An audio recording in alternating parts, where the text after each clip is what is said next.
मध्य प्रदेश के बालाघाट से अक्टूबर 2016 में एक मजदूर प्रशांत सिंडे छत्तीसगढ़ के बालोद में काम के सिलसिले में आया हुआ है।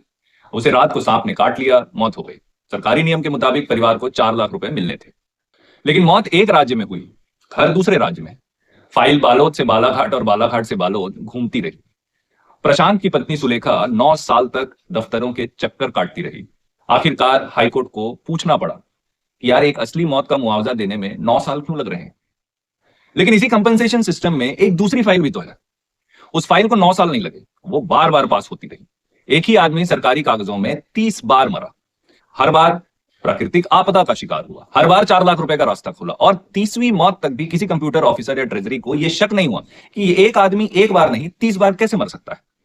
ये कहानी मध्य प्रदेश के सिवनी डिस्ट्रिक्ट की है। 2018 से 2022 के बीच केवलारी तहसील में नेचुरल कैलामिटी कंपनसेशन के नाम पर लगभग 11 करोड़ से ज्यादा के रुपए की एलीज फ्रॉड हुई।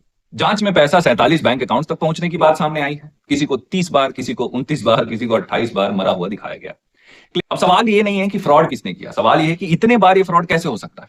जेन्युइन परिवार को पुलिस रिपोर्ट चाहिए, पोस्टमार्टम चाहिए, पटवारी की जांच चाहिए, रेवेन्यू अप्रूवल चाहिए, जुरिस्डिक्शन चाहिए। एक कागज कम हो तो फाइल रुक जाती है उसकी, नाम की स्पेलिंग इधर उधर हो जाए तो गरीब का हक भटक जाता है।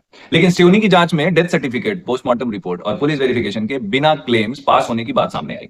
ऑफिशियल लॉगिन्स और आईडीज के मिसयूज का भी पता चला है।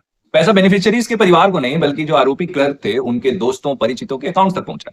यानी करप्शन ने सिस्टम को बाईपास ही नहीं किया, उसने सिस्टम का यूनिफॉर्म पहना, फिर खुद कुर्सी पर बैठा और खुद ही फाइल पर लिख दिया अप्रूव्ड। ये वही अधिकारियों का तंत्र है जिनकी नेताओं के सामने घिग्गी बन जाती है। लेकिन आम आदमी का एक फाइल, एक सर्टिफिकेट कम हो जाए तो ये अपने आप को 30 मार हाँ समझ बैठते हैं। सुलेखा जी ने 9 साल तक प्रूफ दिया, उनसे प्रूफ मांगा गया। सिवनी में एक ही आदमी की 30वीं मौत पर भी किसी ने शक नहीं किया। सरकारी तंत्र ही है इतना सेंसिटिव कि उन्हें तो परिवारों की इतनी चिंता थी, इसलिए बिना जांच पेमेंट कर दिया होगा।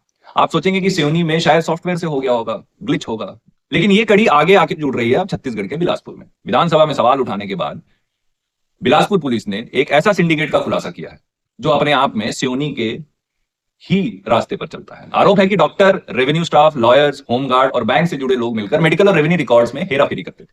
पुराने इलनेस, कैंसर, सुसाइड और दूसरे डेथ केसेस का इस्तेमाल करते थे।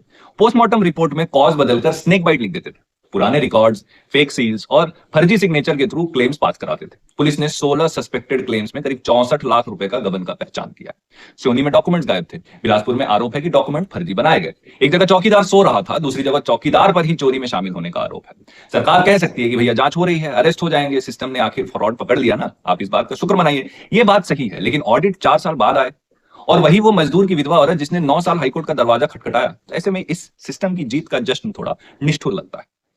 करप्शन की फाइल जल्दी इसलिए नहीं चलती कि उसमें पेपर वर्क कम होता है, वो जल्दी इसलिए अप्रूव हो जाती है क्योंकि पेपर वर्क बनाने, उसकी जांच करने और उस पर मुहर लगाने वाले लोग कभी कभी एक ही चेन का हिस्सा बनते हैं। जेन्युइन परिवार सिस्टम के बाहर खड़ा प्रूफ देता रहता है, लेकिन फ्रॉड का नेटवर्क सिस्टम के अंदर बैठकर ही प्रूफ बनाता रहता है। और यही इस कहानी का असली सार है। सरकारी स्कीम में सिर्फ बेनिफिशियरी का आधार कार्ड वेरीफाई होना काफी नहीं है।